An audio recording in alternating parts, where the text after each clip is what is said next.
Si usted se encontrara en el paraíso, no pasaría mucho tiempo sin que su mente dijera sí, pero en últimas, no se trata de resolver sus problemas, se trata de darse cuenta de que no hay problemas, solo situaciones que manejar o que dejar así y aceptar como parte de la condición de ser del momento presente hasta que cambie o se pueda manejar. Los problemas son creados por la mente y necesitan el tiempo para sobrevivir. No pueden sobrevivir en la actualidad de la hora. Concentre su atención en el ahora y dígame qué problema tiene en este momento. No recibo ninguna respuesta porque es imposible tener un problema cuando su atención está completamente en el ahora. Una situación que debe manejarse o aceptarse, sí. ¿Por qué convertirla en un problema? ¿Por qué convertir cualquier cosa en un problema? ¿No es la vida ya un reto suficiente como es?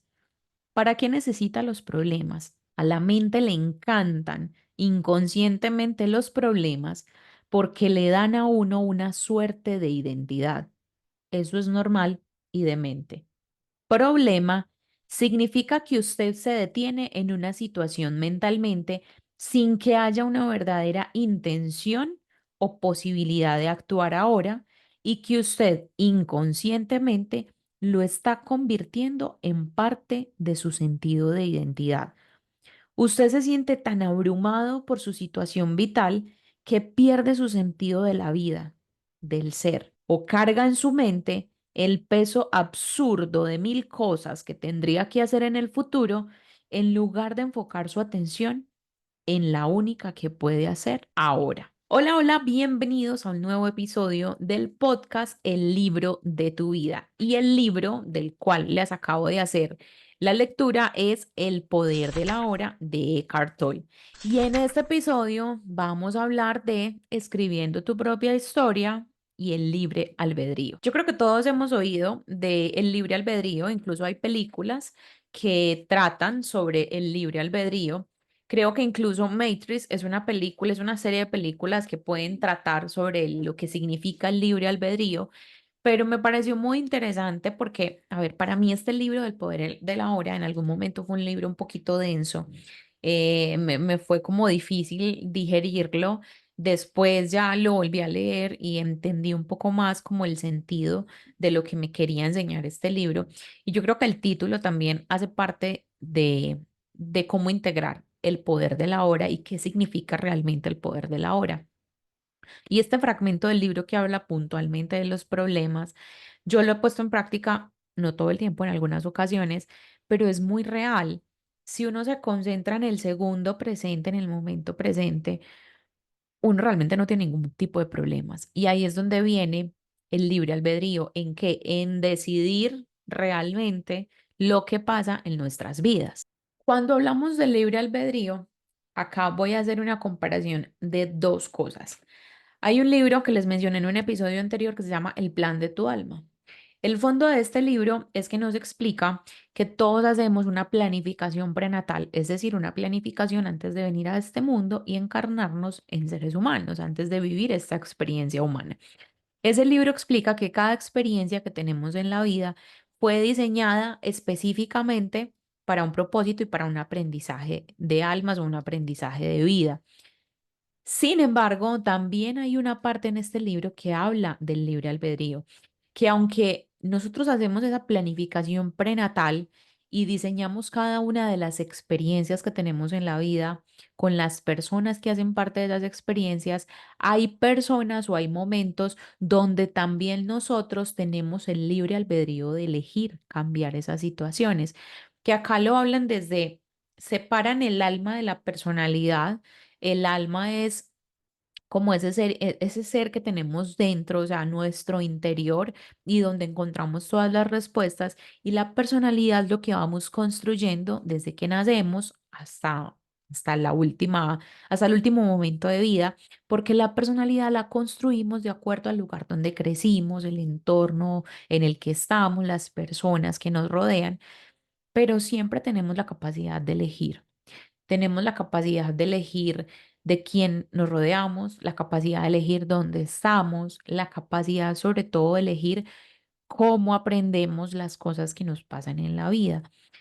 Cuando nosotros aprendemos a vivir con una conciencia un poquito más despierta, es también tener la valentía de asumir los retos y las cosas que nos pasan en la vida desde una perspectiva diferente. Y cuando decidimos reescribir o escribir más bien nuestra propia historia, uno lo puede hacer desde varias, como desde varias perspectivas.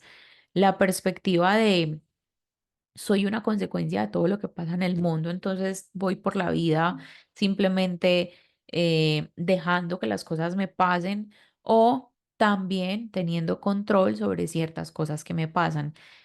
Cuando hablo del control sobre las cosas que a uno le pasan, hablo más bien del control de cómo se asumen esas cosas. Acá lo explican muy bien en ese fragmento y es que la mente es capaz, como decimos todo el tiempo, de armar una tormenta en un vaso de agua, porque como nuestra mente puede ir y venir tan rápido como quiera, inclusive la mente va más rápido que nuestro propio cuerpo, es más fácil diseñarse panoramas habidos y por haber sobre situaciones habidas y por haber. Yo les voy a contar con base en esto. Yo por muchos años sufrí de migrañas y cuando hablo de migrañas son dolores de cabeza excesivos con vómitos, o sea, con unos síntomas horribles. Es un dolor de cabeza que uno se quiere morir, literalmente, porque el dolor es muy fuerte. No toleras la luz, no toleras el ruido, la cabeza se te quiere explotar. Llegas a un punto de que te duele tanto la cabeza, o al menos eran mis síntomas que me daban ganas de vomitar. Y por muchos años o por varios años estuve diagnosticada con migraña. Cuando yo empecé mi proceso como de autoconocerme, como de indagarme a mí misma y de indagar muchas cosas de mi vida, de mi familia, de mi historia, empecé a darme cuenta que esos dolores de cabeza no eran otra cosa que el exceso de problemas generados por mi mente y el exceso de preocupación. Claro, a raíz de todas las situaciones que yo vivía, eh, tóxicas, de problemas, de escasez, de desgaste físico, emocional, no me alimentaba bien, muchas cosas, yo todo el tiempo estaba en una programación negativa. Todo el tiempo mi cabeza no veía sino problemas, no veía sino dificultades, no veía sino personas malas a mi alrededor. Yo todo el tiempo estaba pensando, pensando, pensando.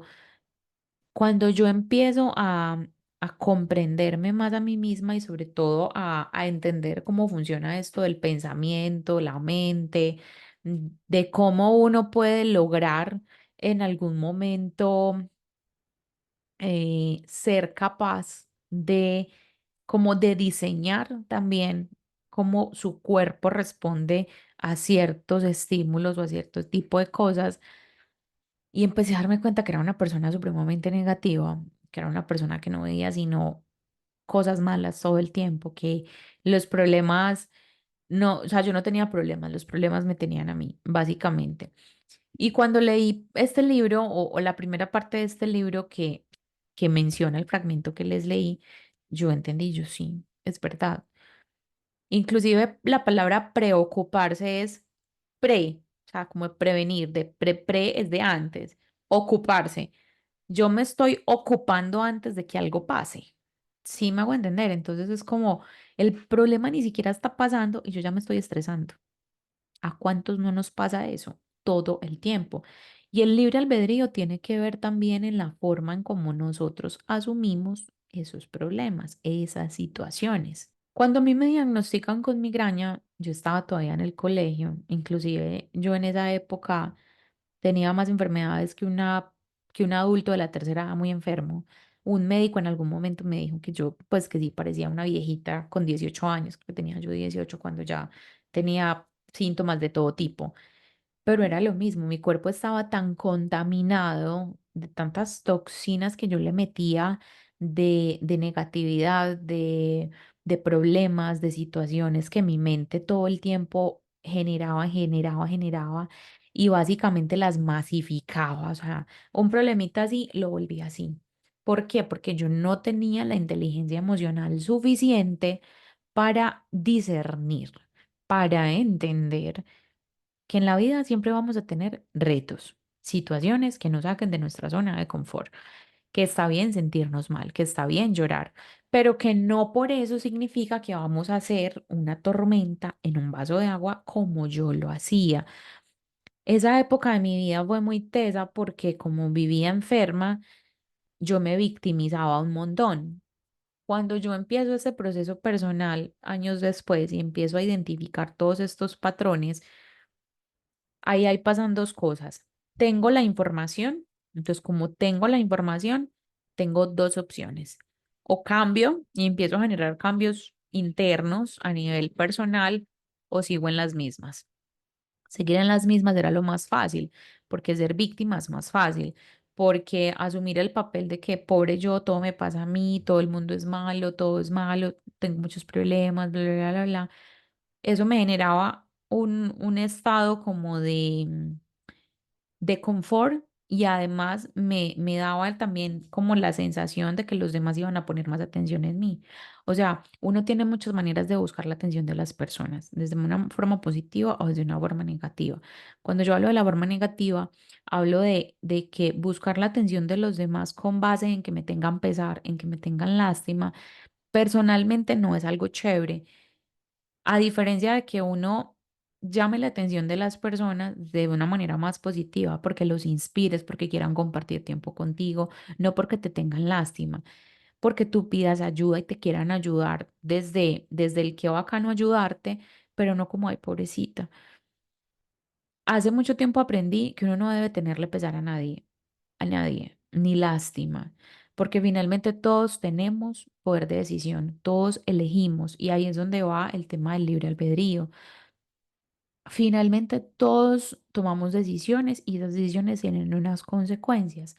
Y este libro del poder de la hora es básicamente tener la conciencia de que en el momento presente es donde nosotros podemos tener la capacidad de mirar qué pasa, mirar nuestro contexto y resolverlo de una manera mucho más, llamémoslo de una manera mucho más inteligente. Estos días escuché una historia y la historia era que un elefante le iba a proponer matrimonio a su elefanta, ¿cierto? Y llevaba el anillo y pasó por un pozo y se le cayó el anillo. Entonces el elefante estaba furioso, estaba desesperado y estaba pateando, pateando, pateando y no encontraba el anillo.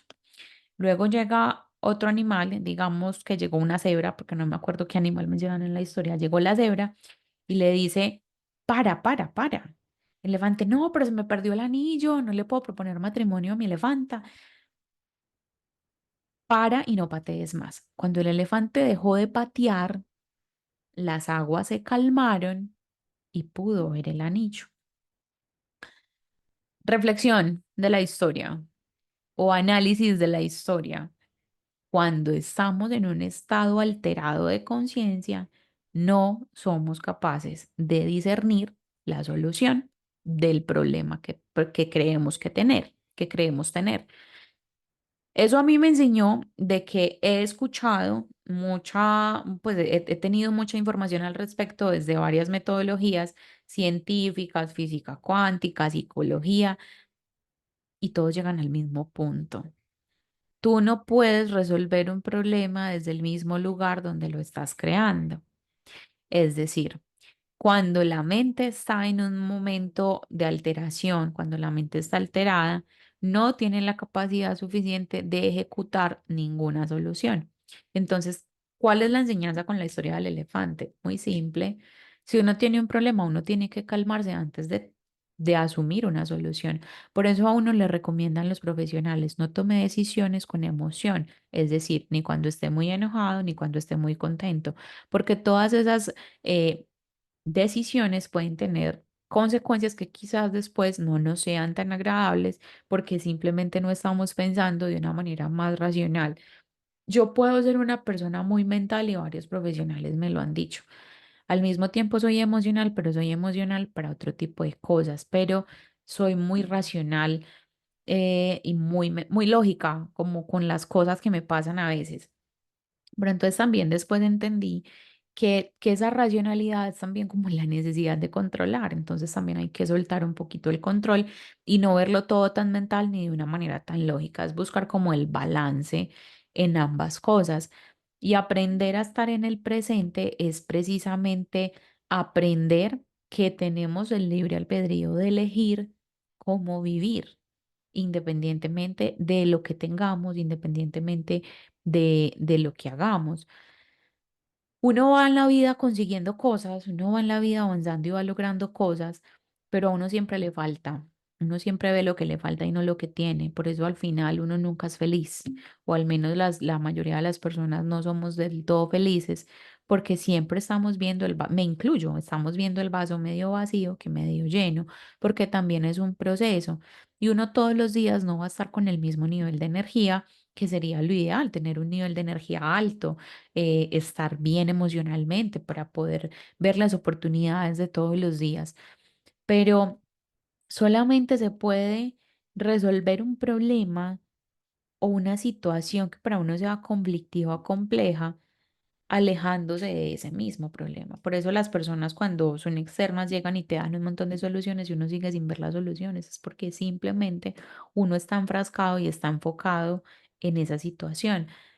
Y la mente tiene la capacidad de no distinguir lo que es real de lo que no es real. Entonces, si tú te dices todo el tiempo que no eres capaz, no vas a ser capaz. Como si te dices todo el tiempo que eres capaz, vas a ser capaz.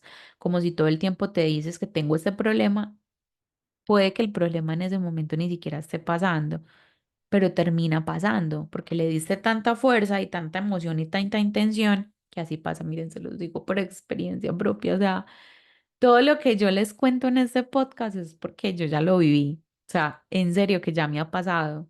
Por mucho, por poquito, pero porque ya lo he puesto en práctica.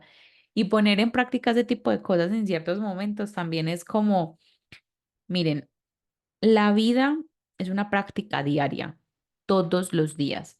A veces hacemos terapia, leemos libros, asistimos a conferencias, hacemos un montón de cosas para estar mejor, para tener mejor bienestar emocional, pero llega un problema y eso nos desborda inmediatamente. Entonces no estamos poniendo en práctica lo que estamos aprendiendo. Y todos los días la vida nos pone situaciones para poner en práctica eso que uno aprendió. Si uno está buscando más paciencia, la vida solamente te va a dar situaciones para que aprendas a ser paciente. No es que te va a caer la paciencia por obra y gracia del Espíritu Santo. Uno cómo sabe que está aprendiendo a ser más paciente cuando vive situaciones donde le ponen a prueba ese nivel de paciencia y reaccionas de una manera distinta. Eso es el libre albedrío. Escribir la historia propia, escribir el libro de uno, es tener el libre albedrío de saber que somos autores, que somos el personaje principal y que como personaje principal y como autores, el autor puede borrar y el autor puede volver a escribir. Y cuando me refiero a borrar es sanar y reescribirlo distinto. Entonces, si conectamos eso al episodio pasado que hablaba sobre el fracaso y a los episodios anteriores, donde hemos hablado de cómo escribir esa historia de nuevo, cómo sanar el pasado, es aprendiendo a tener conciencia de que estar en el momento presente nos da las herramientas para tomar mejores decisiones y nos da las herramientas para vivir un poquito más en paz. Miren, yo antes perseguía mucho las cosas materiales, pues obviamente todavía hacen parte de mi lista de metas, pero llegó un momento en mi vida donde yo empecé a pensar más en mi paz mental y en mi paz emocional, porque era para mí lo más importante sentirme tranquila, sentirme en paz. Y sentirme en paz conmigo misma me ayudaba a sentirme en paz con el resto del mundo, a tener la capacidad de irme como, como poniéndome un traje diferente en el sentido de no dejarme permear por los demás, por lo que me digan los demás o por lo que hagan los demás, aunque eso afecte muchas cosas en mi vida, pero tener paz mental, yo creo que eso no tiene precio. O sea, ni todas las cosas materiales del mundo te van a poder compensar el hecho de que tú te sientas en paz contigo misma. Hay personas que tienen muchos logros materiales y no se sienten en paz consigo mismas. No hay nada más rico que uno conseguir lo material y también sentirse bien con uno mismo y tener como esa paz mental y esa tranquilidad. Y también he empezado a entender que esa parte tangible también se logra de una manera más fluida si uno está en un estado de amor y en un estado de paz mental, que no todos los días se puede sostener, claro, seguimos siendo seres humanos, pero tenemos libre albedrío, tenemos la capacidad de elegir cómo nos sentimos y de elegir cómo asumimos lo que otras personas hacen. Salirse de la ropa es muy fácil y salirse de la ropa en el sentido de perder los estribos por algo que nos molesta, desquitarnos con los otros. Mi hijo me ha enseñado mucho eso porque es un niño y él hace cosas que a veces uno como adulto lo asume de una manera distinta y aprender a controlarme emocionalmente y no perder la paciencia y no perder los estribos porque es un niño que si él no se sabe controlar emocionalmente, ¿quién es la adulta? Yo que soy la mamá. Entonces, ¿quién se tiene que aprender a autogestionar primero? La mamá, para poder enseñarle a él a que se autogestione también y que aprenda a vivir sus emociones. Ese ha sido uno de los retos más grandes que he tenido como mamá. Para mí la maternidad ha sido como un antes y un después en mi vida y me ha dado la capacidad de tener la conciencia de cómo atesoro ese libre albedrío y cómo elijo vivir las cosas, cómo elijo vivir ciertas situaciones. Todos buscamos tener paz mental, pero tener paz mental definitivamente es una decisión propia, porque casi siempre, la mayoría de las veces, lo que nos quita la paz mental son los actos y las palabras de otras personas.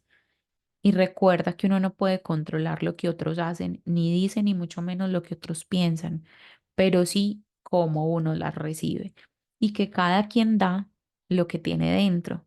Una persona herida es una persona que hiere. Entonces, ¿qué más podemos esperar? Una persona que ama es porque tiene mucho amor en su corazón. Entonces, qué rico poder vivir desde esa, como desde esa esencia, desde esa perspectiva y no cargarnos con la mierda que tengan otros, porque, vuelvo y repito, cada quien da lo que tiene dentro. Léete ese libro, El poder de la hora, de Eckhart Tolle. Es un libro realmente muy interesante, es un libro con unas enseñanzas muy profundas donde realmente aprendemos a valorar no solo el momento presente, sino a valorar la capacidad que tenemos para resolver cualquier cosa en la vida, simplemente estando más atentos a nosotros mismos y atesorando ese libre albedrío como una forma de cambiarlo todo, inclusive de una manera súper drástica, pero que finalmente el poder está en uno. Espero que te haya gustado este episodio. Si no te has suscrito a mi canal, suscríbete, dale a la campanita de notificaciones. Recuerda que cada semana hay un nuevo episodio y déjame en tus comentarios si ya te has leído los libros que te he recomendado en los episodios del podcast, cuáles han sido tus aprendizajes y que podamos seguir aprendiendo juntos. Un beso, chao, chao.